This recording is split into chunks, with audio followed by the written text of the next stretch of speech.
While tracking the breaking news of the hour, Hamas said on Friday that it would agree to some aspects of US President Donald Trump's plan to end the Gaza war, including releasing hostages and handing over administration of the enclave, but it also said that it would seek negotiations over many of its terms.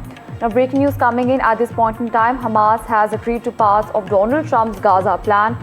Remember that Donald Trump had put an ultimatum on Hamas, and owing to which Hamas has in fact responded, saying that it agrees to portions of US President Donald Trump's plan to end the Gaza war.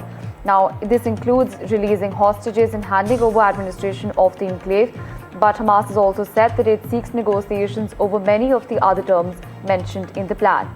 Important to understand that Hamas has issued its response to Donald Trump's 20-point plan after the US president gave the Palestinian militant group until Sunday to accept or reject the proposal.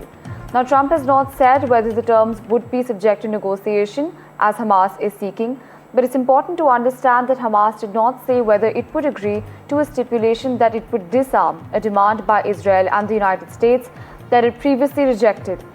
Now, in a statement, Hamas has said that it appreciates the Arab, Islamic and international efforts, as well as efforts of US President Donald Trump calling for an end of the war on the Gaza Strip, the exchange of prisoners and the immediate entry of aid, among other terms.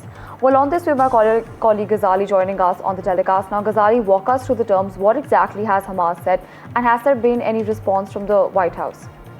Seems that the pressure which was building up not just on Hamas but the Israeli government as well to bring the hostages back has worked after the warning from US President Mr. Donald Trump, who had said that by Sunday evening, if Hamas doesn't respond, then all hell will break loose. And perhaps after having run out of options, the Hamas has decided that it will release the hostages. But the statement issued by Hamas also appears to be a bit ambiguous, because there are some of the conditions which were laid out in the peace plan by Trump, on which Hamas has said that it wants more clarification, or they want to enter into negotiations. And that is why the mediator countries like Qatar, Egypt, Turkey, they all have roped in, have conveyed to Hamas that they are up for negotiations. And that is why a clear response has come from Mr. Trump as well. He has also issued a video statement saying that the priority right now is to get the hostages back, and also urged Israel to stop bombing Gaza. This is for the first time that US President has asked Israeli government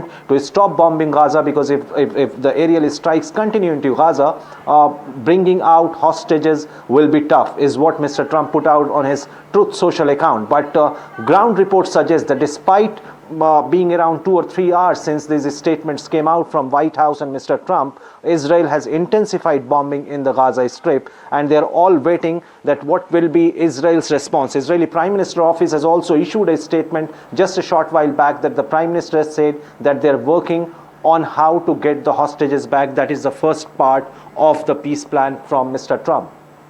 Right, Ghazali, and also help us understand what are some of the terms that Hamas has left to ambiguity. Like you mentioned that on several things they have agreed, sort of completely, but there are other things on which it's asking for negotiations. Walk us through the terms. What exactly are the terms that were laid by Donald Trump on which Hamas seeks negotiations?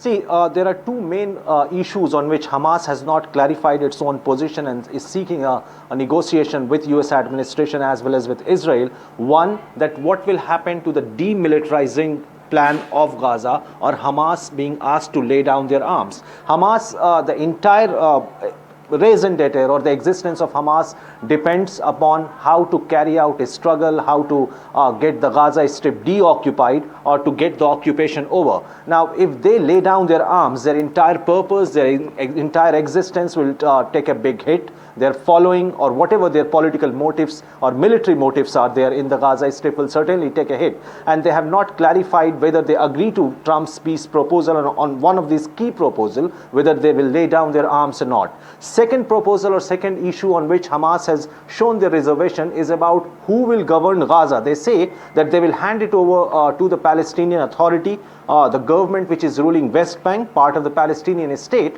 but they have also expressed that they should also be consulted in the group discussion, in the group which will be dealing with the post-war situation in Gaza, whether it is the Arab countries which will be sending a temporary force to clear out all the Gaza Strip to sort of govern the Gaza Strip, but Hamas says that they also want to be part of that discussion.